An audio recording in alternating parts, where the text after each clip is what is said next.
ઘરડાઓ તો કહેતા હતા મુઠ્ઠી ચણા ને ગોળ ખાઓ, ગોળમાં કેલ્શિયમ મળે ને પેલા પ્રોટીન મળે. સૌરાષ્ટ્રમાં લોકો ફાફડા ખાય છે, ગાંઠિયા ખાય છે, ચણા લોટનું ખાય છે. કેમ ખાય છે? સૌરાષ્ટ્ર લોકોને આપણા કરતા પણ વધારે કેમ? કારણ કે ત્યાં પથ્થરિયું પાણી, પચવાનું અઘરું છે. એ લોકો સાંજે જમીને સોડા પીવા જાય છે. હવે ચણા લોટ એટલે લીવર, એટલે જ આપણે જે આપણા ત્યાંના એના જે કોમ્બિનેશન બનાયા હતા એ એવા પરફેક્ટ બનાવ્યા હતા. આપણે આ ખાઈએ છીએ, ફાફડા જોડે ચટણી આપે છે, પપૈયાની છીણ આપે છે.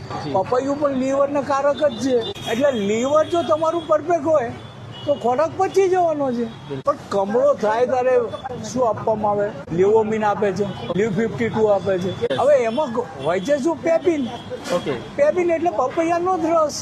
અને હું બીજા રાજ્યમાં જઉં ત્યાં નોનવેજનું પ્રમાણ વધારે હોય ખાવાનું. આપણે ગુજરાતમાં જે પ્રોટીનની ઉણપ છે ને આ ચણા લોટ કરે છે, ચણા લોટ જ કરે છે. એટલા માટે ઘરડાઓ તો કહેતા હતા મુઠ્ઠી ચણા ને ગોળ ખાઓ. ચણા ને ગોળ ખાવાની પાછળ જ હતું કે ગોળમાં કેલ્શિયમ મળે ને પેલા પ્રોટીન મળે.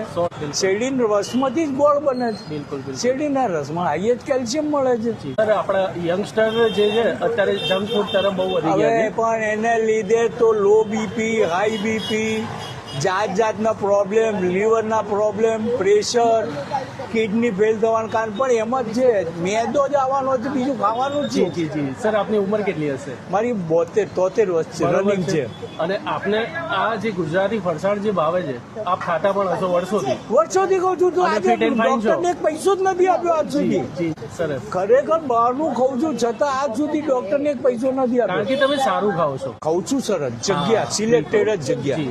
મારી ખામણ ખાવાની જગ્યા આ છે, રાયપુર છે. જી જી બિલકુલ. નક્કી રસ્તા પર બીજું આલ્યું વાલ્યું કઈ નહીં ખાવાનું. જ્યાં ક્વોલિટી હોય ત્યાં ખાવાનું. 100%. ખાવાનું બહારનું ખરું પણ ક્વોલિટી જોઈને જ ખાવાનું. જી જી જી.